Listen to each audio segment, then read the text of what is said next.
Para ler Casa de Alvenaria 1, Osasco, de Carolina Maria de Jesus. Eu sou o professor Henrique, do Pensar e Escrever Redação, e nesse vídeo eu preparei para vocês um roteiro, né, que vai ajudar a ler a obra. Né? Essa obra que está na lista de livros de leitura obrigatória da UFO de 2026. A ideia é que depois de ler o livro, você assista uma análise mais aprofundada da obra. Eu preparei para vocês um ciclo de análises, né, bastante aprofundadas de cada uma das obras. Tá? Essas análises têm entre 1h30 e 1h45. Elas vêm acompanhadas de um material, de um rico material em PDF, com questões, inclusive, né, da prova. Isso vai te ajudar definitivamente a enfrentar as questões de literatura da UFO. Né? Então vamos lá, vamos ao roteiro. Né? Bom, antes de qualquer leitura, é importante que você tenha algumas informações sobre o contexto de produção da obra. Né? Quem é a autora, em que condições, em que momento, né, a obra foi produzida. E isso a gente vai ver que para a Casa de Alvenaria é absolutamente essencial. Né? Vamos falar um pouquinho da Carolina Maria de Jesus. Ela nasceu em Sacramento, né, em Minas Gerais, em 1914. Isso é uma informação importante, porque veja, são 26 anos depois, né, da abolição da escravidão. Né? A abolição da escravidão, ela alega, né, para o século XX, né, uma situação social da população negra bastante desfavorável, né, para dizer o mínimo. E a Carolina Maria de Jesus, ela vai enfrentar, né, na sua vida e vai enfrentar na sua obra, né, questões relacionadas ao racismo. A gente vai ver isso. Né, então é importante a gente ter isso em mente. Bom, ela depois se muda de Sacramento para São Paulo e vai morrer em 1977, né, em São Paulo, já consagrada como uma grande escritora da nossa literatura. Né? Bom, um pouquinho da vida dela, né, para a gente entender a obra. É importante. Ela foi somente alfabetizada, ela estudou até a 2ª série, né? E aqui tem uma questão importante, né? Porque veja, ela, embora ela tenha estudado tão pouco, né? Tido tão pouco educação formal, ela desenvolveu uma paixão pelos livros, né? Uma paixão pela leitura. Né? Lia não só livros, mas lia tudo que caía nas suas mãos, jornais, revistas, né? E depois também uma paixão pela escrita. Né? Ela dizia que não conseguia viver, né, sem ler, viver sem escrever. Isso também é muito importante. É, né? Um caso de autodidatismo, né, bastante claro. Né? Bom, em 1937 ela deixa Minas e vai para São Paulo tentar a vida. E ali ela trabalha, né, como artista de circo, ela trabalha como empregada doméstica, né, e depois, quando a situação aperta para valer, ela vai para as ruas catar papelão. Né. Nessa época, ela vai morar na favela do Canindé. Né. É uma época de bastante dificuldade, bastante privação. Ela enfrenta a miséria, enfrenta a fome. A fome é um dos grandes temas, né, das suas obras. Né, enfrenta a violência, nasce aí seus 3 filhos. Né, e ela registra, né, o seu cotidiano de miséria, de fome. Né, ela registra nos seus diários, como eu disse a vocês. Né, ler e escrever passou a fazer parte, né, da vida dela, certo? Bom, e o que vai acontecer? Em 1960, né, ela é descoberta por um jornalista chamado Audálio Dantas. Né? O Audálio, ele vai fazer uma reportagem ali na favela do Canindé e encontra, né, aquela catadora que escrevia. Né? Então isso chama a atenção dele, uma mulher negra, né? Que tinha registrado na forma de diários, né, o cotidiano que ela viveu ali na favela. Né. Então ele, em contato com aquele material, ele incentiva ela a publicar e ela publica Quarto de Despejo, né, que se torna, né, imediatamente um grande sucesso. Sucesso de público, sucesso de crítica, né, um sucesso editorial. Né. Para vocês terem uma ideia, Quarto de Despejo ele vai ser traduzido, né, para, se não me engano, mais de 40 países, 13 línguas, enfim, né, se torna um sucesso um sucesso editorial. Né. E aí o que vai acontecer? Né? Ela deixa uma coisa muito importante, né? Ela acaba tendo que deixar a favela. Ela escreve e publica durante o tempo que ela vivia na favela, ela revela algumas coisas ali da favela, a população da favela não gosta, né? Então ela é hostilizada e ela acaba se mudando da favela. Né? E isso em 1960. Bom, e aí entra, né, a segunda obra, que é Casa de Alvenaria 1, Osasco. Ela vai se mudar da favela para Osasco. Ela vai se mudar, né, para a casa de um empresário benfeitor, né, e vai morar ali, né, de favor, né, na casa desse empresário. E esse período em que ela mora em Osasco, segundo a filha dela, no porão da casa desse empresário, ela registra num novo diário chamado Casa de Alvenaria 1, Osasco. Né? Incentivado então pelo Aldário Dantas, ela vai escrever, né, as suas experiências nesse período. Né? Bom, então vamos propor uma chave de leitura. Uma chave de leitura é uma ideia que pode ajudar vocês a organizar a leitura, né? Para a leitura ser mais produtiva e depois para vocês compreenderem o livro de maneira mais eficiente. Né? A chave de leitura que eu quero propor para vocês é o seguinte: a Casa de Alvenaria é um diário, né, que relata a mudança na vida da Carolina Maria de Jesus, quando ela deixa, né, a favela né, que ela vai chamar de quarto de despejo e vai se mudar para a casa de alvenaria. Ainda não é a casa de alvenaria que ela sonhou ter uma casa própria, mas nesse período ela ainda não tinha condições de comprar a casa própria, então ela vai morar de favor nessa casa em Osasco. Né? No final do diário, nos últimos registros do diário, né, ela consegue então comprar a sua casa, né, mas a imobiliária fica enrolando, o pessoal que morava na casa enrola para sair, né, então termina o diário sem ela se mudar para essa casa própria dela. Né? Então nós estamos falando de mudança. E por que mudança e permanência? Né? Então mudança e permanência, né? Então vamos notar isso. A condição individual da Carolina Maria de Jesus muda. Né? A Carolina deixa a favela, ela passa a ganhar dinheiro, então ela não tem mais problemas como a fome, por exemplo, né? Mas ela vai enfrentar outros problemas, como diz a própria filha dela, né, no prefácio do livro, ela nem tudo são flores nessa nova etapa da vida dela. Né? Então muitas coisas mudam, outras permanecem. O que permanece? Né? Bom, a Carolina Maria de Jesus era uma escritora, mulher e negra. Né? Então, embora ela tenha deixado a condição de favelada, né, muitos chamam de Casa de Alvenaria 1 Osasco de diário de uma ex-favelada, né? Ela deixa, por exemplo, de conviver com a fome, né? Algumas questões permanecem, como, por exemplo, o racismo. Ela vai enfrentar o racismo. Ela observa aquela sociedade, o classismo, né? A desigualdade social, né? O preconceito social permanece, o machismo permanece, né? Ela trata disso no seu livro. Então, isso por quê? Porque, veja, a estrutura social brasileira ela mantém certos aspectos que são aspectos fundamentais. Então, somos fundamentalmente uma sociedade racista, classista, machista. Isso vem da colônia, passa pelo Império, chega na República e chega até os nossos dias. Né? Ela está escrevendo isso nos anos 60. Né? Então nós não superamos esses problemas. Esses problemas estão, então veja, como a Carolina Maria de Jesus é uma mulher inserida nessa sociedade, né? Esses problemas eles permanecem e ela vai registrar esses problemas também. Tá? Bom, então muda a vida dela, tá certo? A mudança, ela deixa a favela, que ela vai chamar de quarto de despejo, tá certo? E por que quarto de despejo? Isso é muito importante porque é uma mudança também espacial, né? Quarto de despejo é uma expressão que ela usa para se referir à favela, né? No sentido de que ali na favela está tudo aquilo que a sociedade não deseja, que a sociedade não quer, né? Aquilo que não serve mais para a sociedade, o refúgio da sociedade. Em oposição à casa de alvenaria que seria um lugar da dignidade, um lugar da decência, né? Um lugar da vida, né?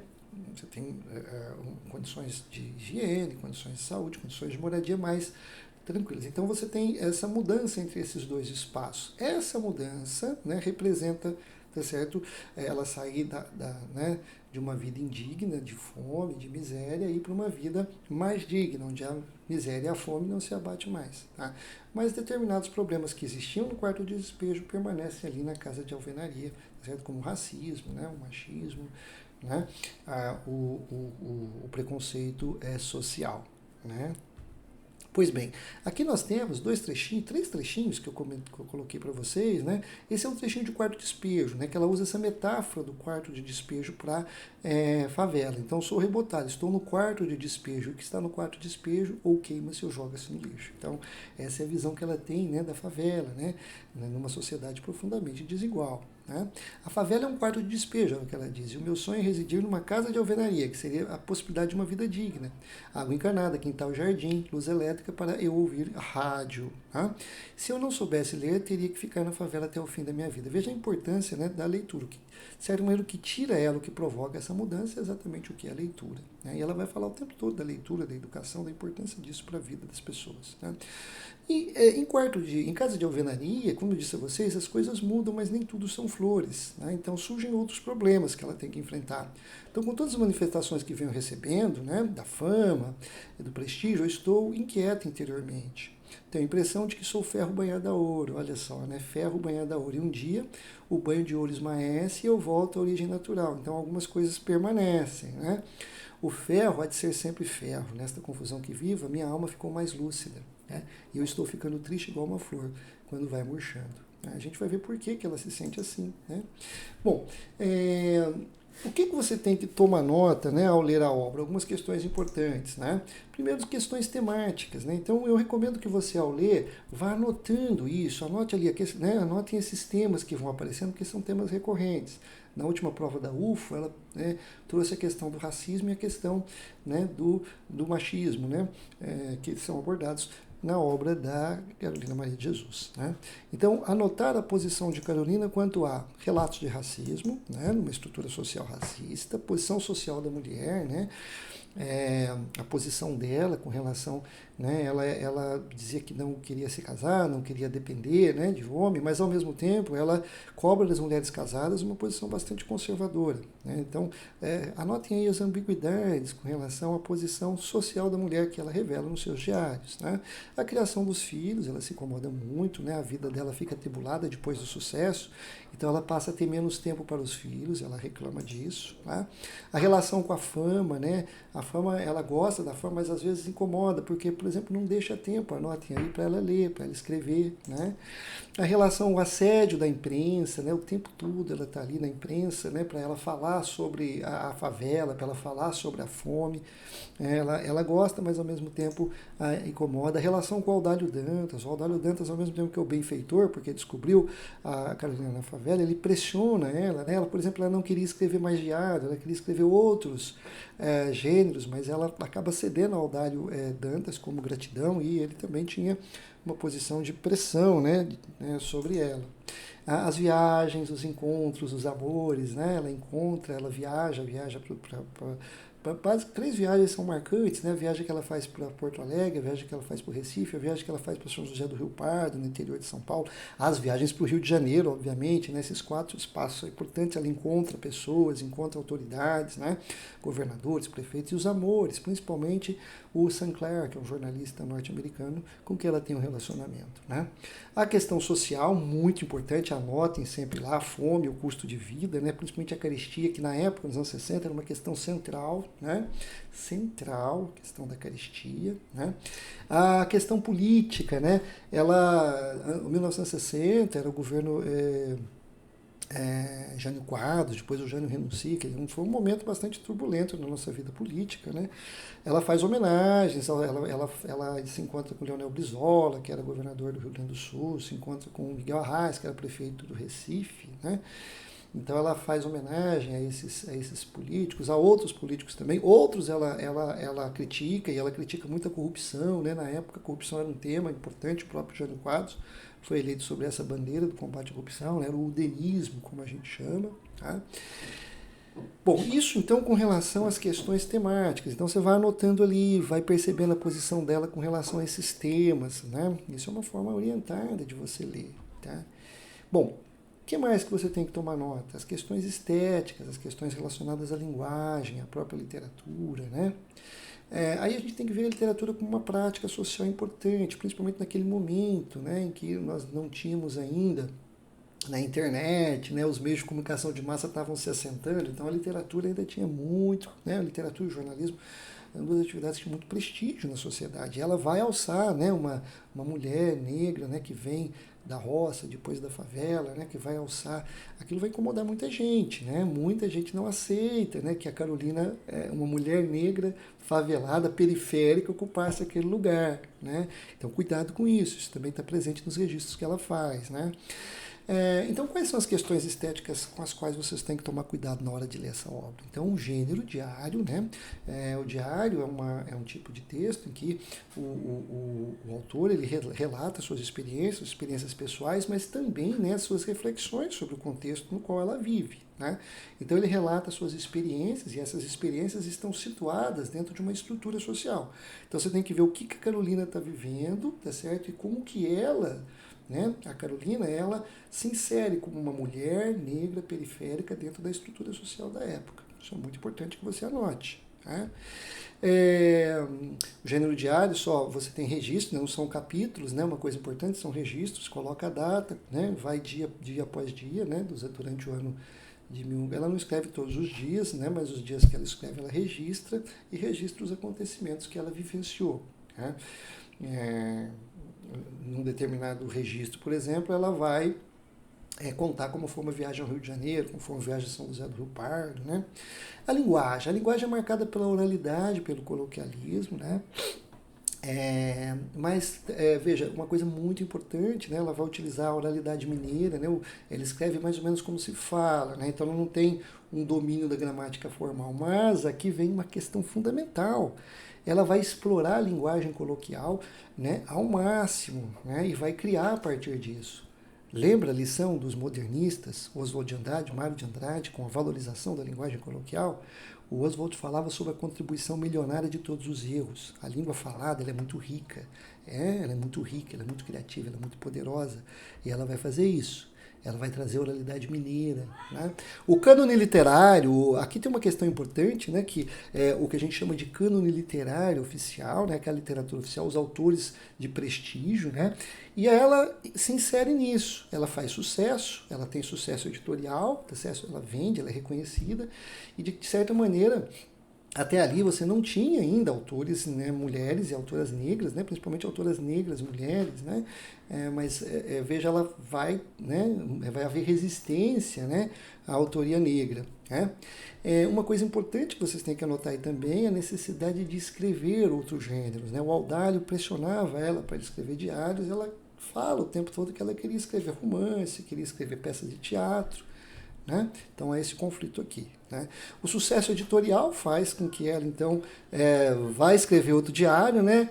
E isso afeta um pouco a autonomia dela. Né? Então ela reclama que quer mais autonomia para escrever e se dedicar à sua literatura. Né? Então isso aparece também. E agora presta atenção, a grande questão que eu quero tratar para você e colocar para vocês aqui, que vocês vão pensar na leitura do livro. A escrita como forma de autorrepresentação. Né? Você tem uma autora negra, feminina e periférica, né, expondo a sua visão de mundo, expondo as suas questões, pensando, sendo crítica, né, usando com bastante propriedade a linguagem, né, que ela dominava, criando a partir disso. Né. Então, algo que a gente não estava acostumado a ver, né, o próprio negro se autorrepresentar. O negro aparecia ali, principalmente a mulher negra, né, aparecia, né, pela voz, por exemplo, dos autores brancos, né, por exemplo, do Aloysio Azevedo, né, lá no Cortiço. Né. Então, agora aqui é uma autoria negra, feminina e periférica. E para finalizar, né, gente, muito cuidado com os traços linguísticos. Quando você vai ler, você vai notar o seguinte: duas coisas. Primeiro, ela aprendeu a ler, ela lia tudo. Então, ela absorvia alguns modelos clássicos de linguagem. Né? Então, por exemplo, ela usava um vocabulário mais erudito. Ela lia os parnasianos, na época dela, que ela foi criança, principalmente os parnasianos estavam muito na moda. Então, abluir, nívea, no sentido de branco, promanar, insciente, né? Que são expressões que ela, né, absorvia. Mas o grande lance, o forte, né, da expressão linguística da Carolina Maria de Jesus são as expressões da fala popular. E principalmente a oralidade mineira, né? Da infância, adolescência dela, passada ali em Sacramento. Né? Menino, uma expressão muito mineira, retirar, né? Sugestão, ai, que canseira, escolado, né? Quem é de Minas escuta muito essas expressões até hoje, né? São expressões da linguagem popular que ela traz para a sua literatura. Então, cuidado com isso que você vai ver. Tanto ela trazendo modelos clássicos quanto expressões. A rigor, quem faz muito isso é o Guimarães Rosa, um outro grande escritor mineiro, né, que cria, né, a sua linguagem a partir de elementos dos modelos clássicos, dos modelos da linguagem culta, né, mas também da fala popular. Né. E o português, né, no termo da Lélia Gonzaga, que ela usa expressões que são expressões típicas, né, da influência das línguas africanas. Por exemplo, implicante. As línguas africanas, elas não têm o L, então você troca o L pelo R. Chamamos isso de português, né, gente? Então, ficamos por aqui. Espero que esse breve roteiro te ajude a ler a obra. Então, não se esqueça, leia a obra, mas é mais importante depois você assistir a análise, tá? A análise mais aprofundada, né, no nosso curso de análise de obras literárias da UFO. Um grande abraço e bom trabalho!